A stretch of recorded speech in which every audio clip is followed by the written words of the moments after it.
Bonjour, je suis Laetitia et je suis ravie de vous accueillir dans cette vidéo pour parler d'une thématique importante et la question est de savoir comment honorer nos défunts et plus particulièrement nos ancêtres défunts.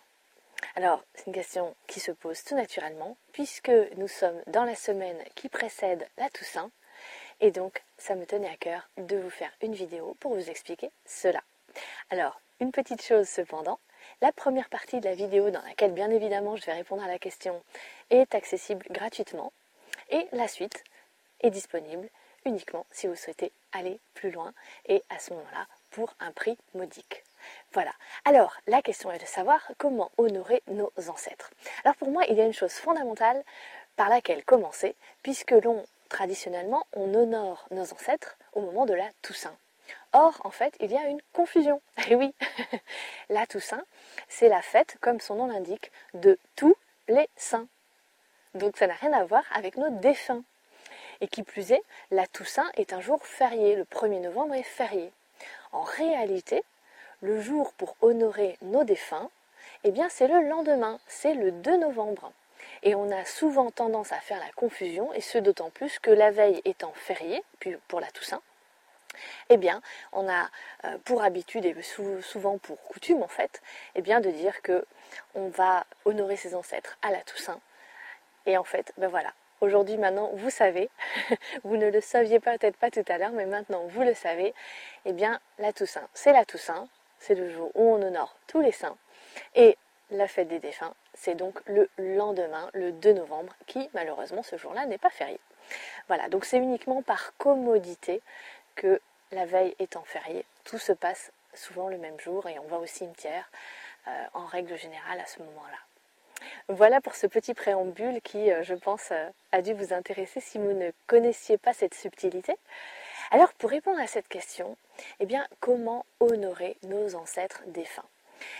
Eh bien, la première des choses que j'ai envie de vous dire, c'est de le faire, d'honorer leur mémoire, d'honorer leur vie avec votre cœur. Ça veut dire quoi? Ça veut dire qu'en réalité, honorer quelque chose, honorer un événement, eh bien ça peut se faire de façon très très simple, à condition de suivre ce que nous dit notre cœur. C'est-à-dire à condition d'être aligné avec soi-même.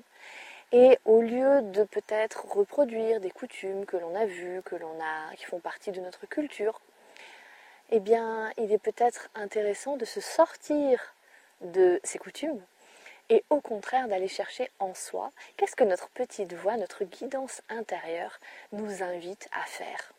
Alors, je vous laisse mettre la vidéo en pause et noter sur un papier et réfléchir quelques instants à cette question. Qu'est-ce que votre petite voix aurait envie de vous dire de faire pour honorer la mémoire de vos ancêtres?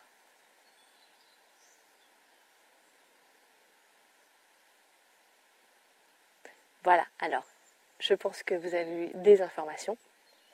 Vous avez peut-être eu des élans comme ça, de choses qui sont venues et que vous avez envie de mettre en place. Alors allez-y.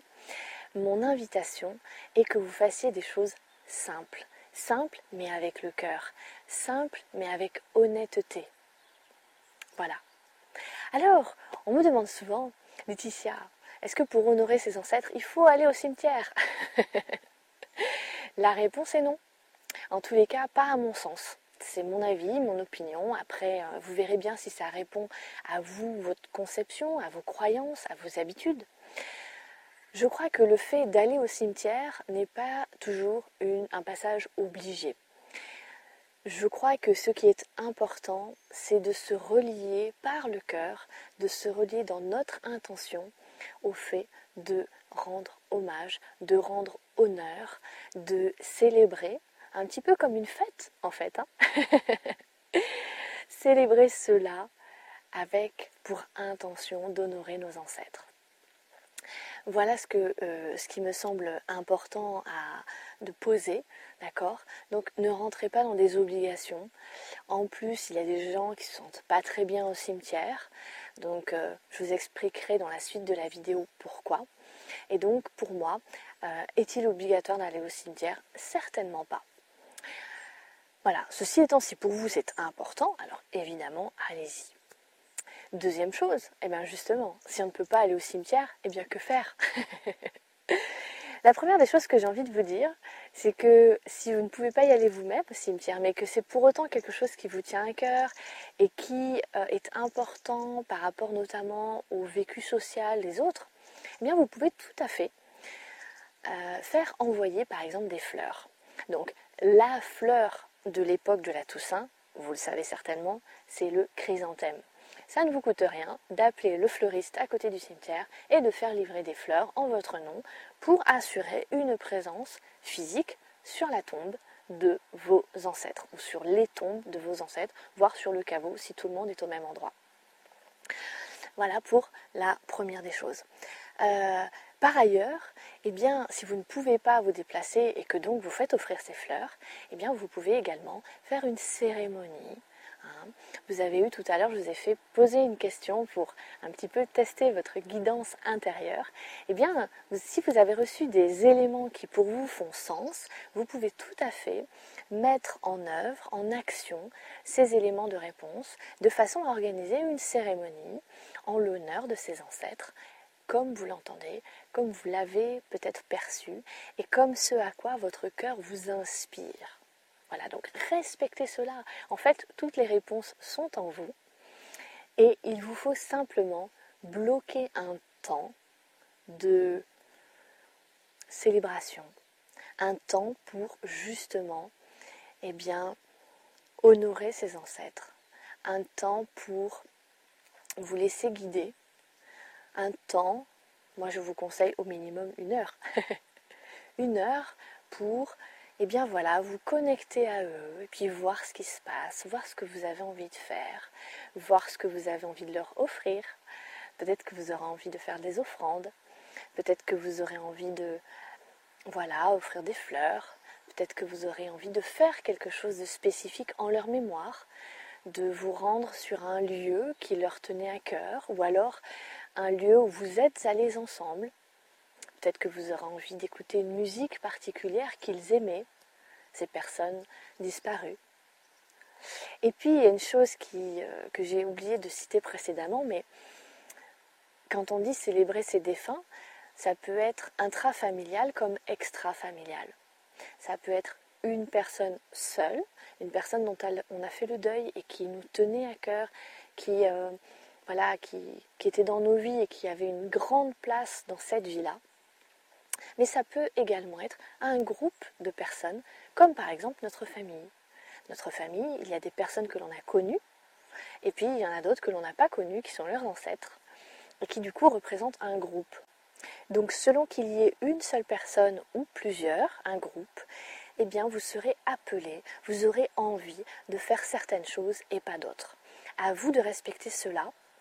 Et enfin, mon dernier conseil, eh bien c'est que peut-être une fête, un jour et un seul jour, n'est peut-être pas suffisant pour honorer la mémoire de ces personnes qui ne sont plus là. Et donc, eh bien, peut-être que un jour, vous déciderez d'honorer la mémoire d'une certaine personne, et puis vous planifierez pour un autre moment le fait de célébrer la mémoire de quelqu'un d'autre, et peut-être encore à un autre moment le fait de célébrer la mémoire d'un autre groupe de personnes peut-être. Voilà. Donc réfléchissez, ce sont uniquement quelques pistes, quelques pistes pour vous aider et vous permettre de voir ce qui fait le plus sens pour vous. Et puis, une autre question qui vient de façon légitime, c'est de savoir si vous allez célébrer ce moment seul ou à plusieurs. Alors, j'ai envie de dire que un temps à plusieurs est important, surtout si les autres personnes ont besoin de partager ce moment. Mais je pense aussi qu'un temps de solitude est encore plus nécessaire pour mieux se recentrer et pour mieux honorer dans l'intimité de notre cœur honorer la mémoire de ceux qui nous sont chers et qui ne sont plus là. Et par extension, si l'on parle de notre famille, honorer la mémoire de nos ancêtres que l'on n'a pas forcément connus.